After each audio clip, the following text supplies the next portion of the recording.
Dear students, let us start the discussion on today's newspaper, that is 24th November 2016. The first article, Treat Contempt with Contempt. You all know that a judge can issue a contempt order whenever he has been scandalized by an individual, whenever the wrong intentions are attributed to his judgment. Here, the purpose is to provide the respect for the citizens towards the judiciary to ensure that the honesty and integrity of the judiciary remains intact. And once the people's confidence becomes perilous or is lost in the judiciary, maintaining the rule of law in the country is very difficult. And this contempt of court orders are there from very colonial days in India. It has its origins in UK. But now if you see, UK and USA are moving away from the same. In UK, the judges are more and more resorting to defamation suits rather than issuing the contempt of court orders. The reason being is it is an established fact today that if the contempt of court is been issued, it is gets the undue publicity and it's going to do more harm than good. And the second is in US, the more than the contempt, it is more the defamation suits which are in order from very beginning. Now, the contempt of court is also against the principle of natural justice because in principle of natural justice no person can be a judge of his own case. Here the judge who is also a party to the case, he will decide on the judgment. So that's why it has been said violative of the principle of natural justice. But however, to maintain the integrity of the institution, the Article 19 subclause 2 that creates exemptions to the freedom of speech also exempts contempt of court. Now, where are our legal philosophers? What this article talks about? Now, a philosophy is about developing the universal principles, and it is a knowledge inducting process into the society. So, any philosopher, he does three things. He tries to bring correlation between various happenings within the society by understanding of the bigger picture. Now, in the case of the legal philosophy, correlations between the law, justice, and society, this is what is the important duty of a philosopher. And added to that, he has to question the notions of the universality for the principles which are proposed by the others. It means that the rationality has to drive the people towards bringing in the universal principles. So the status quoism is also questioned by the philosophers in this context. So the rationality is the only guiding force. And the third thing is, whatever the rules and laws made in the country, the judgments given by the courts are being verified by applying the universal principles. So, development of universal principles, questioning of the principles for their any exemptions, and finally, looking after these universal principles are being followed in the administration of a nation. This is what the legal philosophers does. In India, lack of these legal philosophers today is the major drawback. And on the other hand, so Rex Lex and Lex Rex we already studied in the case of rule of law. The Rex is a king, and in this he clearly says how a law shall not be. Now the first thing is a law shall be clear. If a law shall be a consistent principle, if not, it is being changed too frequently and ad hocically, where a citizen cannot prepare for the situation, then obviously it leads to a failure. And the law shall have as many least exemptions as possible. It shall not be applied retrospectively. And along with that, the law has to be well implemented so that what is on the paper and what is being administered, there shall not be any difference. So, with regard to Rex, these are the principles which are being stated. Now, any law and its weakness in implementation, you can take these principles. And what are the weaknesses of a particular law? What are the weaknesses of MG Narega? You can put these and you can make the answer. There shall not be contradictions between the laws. But in India, most of the law suffers from contradictions. Environment law comes in contradiction with the industry's policy, etc. So these are the topics here. Now, let's get into the editorial page. Close out the war on corruption. Now, the demonetization, one of the important objective is to fight the corruption. But however, the fight against the corruption cannot be reduced to the narrative of demonetization. Already we have seen that the demonetization will only deal with the stock but not with the flow of black money. So, what the author says is this: the action against the corruption and corrupt officials have to be certain. It means that the certainty of action, certainty of implementation of law will be a more deterrent to the corruption rather than the severity of law. In India, the emphasis is more on severity of the law. We shall shift to the certainty of the law. And the second thing is, previously, the corruption is more at the cutting edge level. I can say it this way: corruption can be divided into collusive and coercive corruption. The coercive corruption is at the bottom edge and collusive corruption at the higher level. But after 1991, in the post liberalization phase, the collusive corruption at the higher levels of the authority is dramatically increasing, and due to automation, the coercive corruption is decreasing. So, the cleansing of the system shall start from the top. The big fish shall not be paid for. Especially in the era of globalization, the comparative perspective with the private sector employees is growing in the public sector officers. So, here, after the seventh pay commission, the salaries of the public sector people also have become on par with the private sector. So it means there shall not be any incentive for corruption among the people. So any corruption today shows the growth of the greed and degrading of the values in the society. And to implement and to identify the corrupt officials and to take a swift action against them, a committee need to be constituted. And anti-corruption bureaus in most of the states are non-functional. So we need to improvise the administrative capacities and systems to fight the corruption at the state level. These are the things which are recommended by Mr. Raghavan in this article. And restore the ceasefire.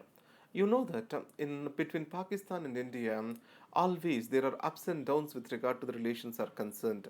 The continuous low fire or low intensity fire across the line of control is bringing in a huge damage.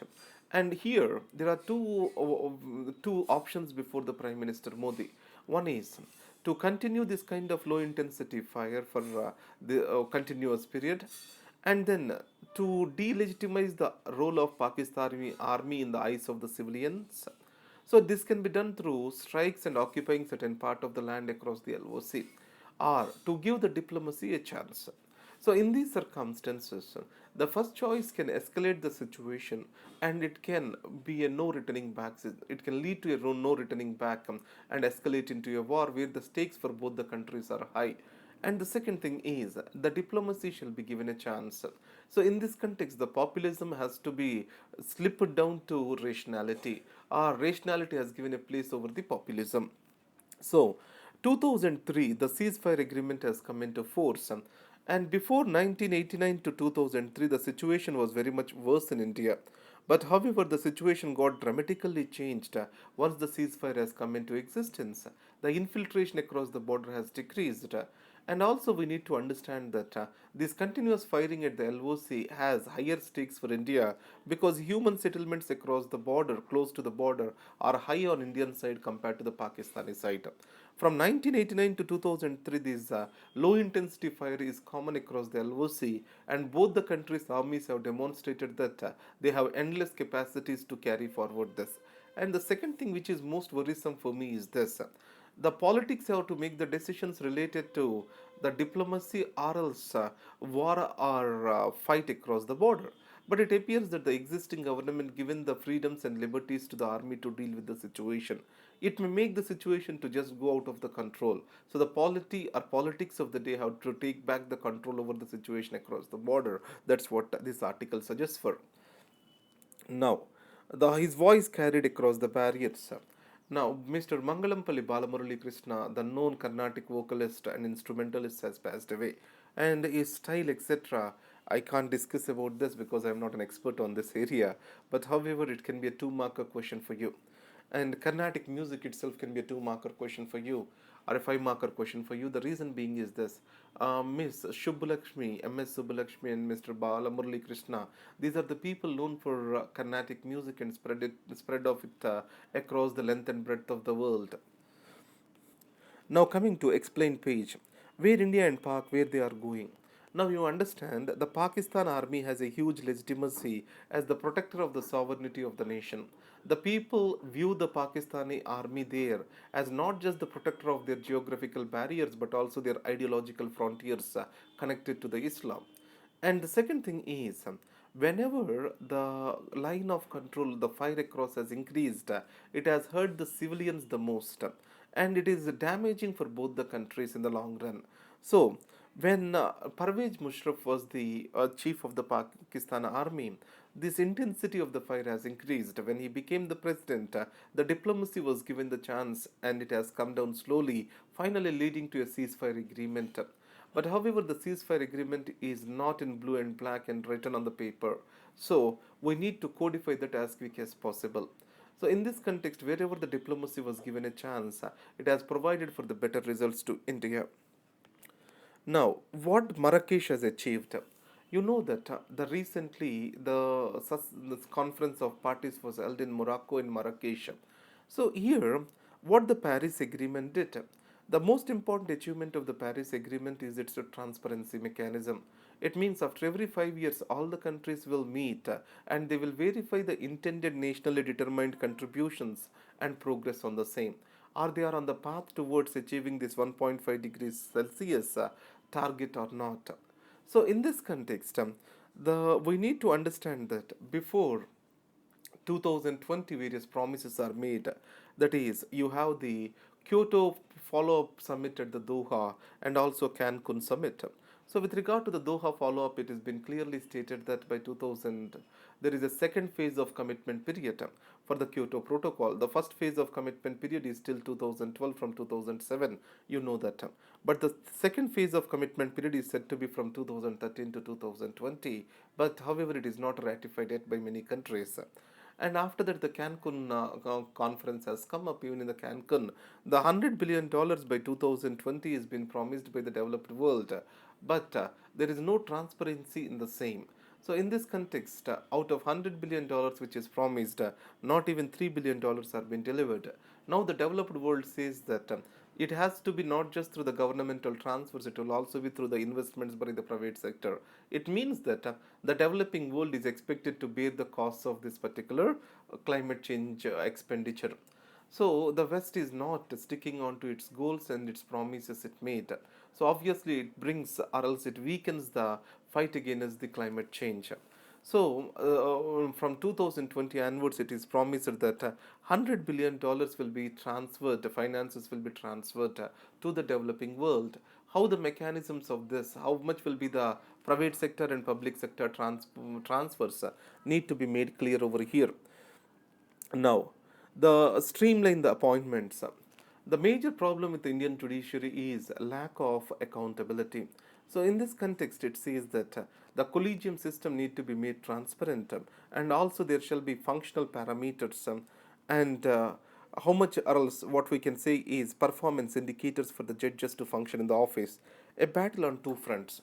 Now, if you see Indira Gandhi and Narendra Modi, I can bring some similarities. So, more than answering to the parliament, they are more interested to answer to the people directly. So, in this context, what I can say is Narendra Modi addressing the people on the issue rather than addressing and answering the parliament decreases the legitimacy of the parliament. So, an argumentative Indian will be replaced by an majoritarian Indian. That's what Mr. Shiv Vishwanathan talks about this situation. Now, let's come to the editorial page of Indian Express. Don't join the debate. So, always we talk about judicial activism and judiciary entering in the space of legislature and executive. So, in this context, the author argues that the demonetization exercise is an executive prerogative, and judiciary shall keep itself away from the same. And the judiciary time and resources are very precious and sacrosanct. It has to be put for the right use within its scope of action. And coming to the partial cure, now e-pharmacy guidelines are being brought up. Now you know that the e-pharmacy shops have come up, but however there are many. There were no guidelines for their acting, so they have developed their own self guidelines. In this, no drugs will be dispensed without the prescription, and also privacy will be protected. Added to that, the class X drugs will not be submitted or provided online. So in India, the major problem is over-the-counter sale of the drugs. Because of this, the misuse of the antibiotics is very severe and it is leading to drug resistance in India. So the e-pharmacy proper guidelines and regulation can improve the situation in this particular country. So these are the articles for today. Let us see the notes how are made. Before going to that, one of the important news is on the Lokpal. You know that the Lokpal is passed in 2013, still now the Lokpal is not appointed. So it's an institution of the probity, and it is fought with a, or else it has been come into existence with a huge fight by the civil society.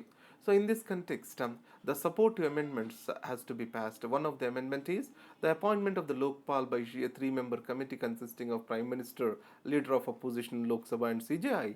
As there is no opposition party, leader of the single largest party has to be part of this.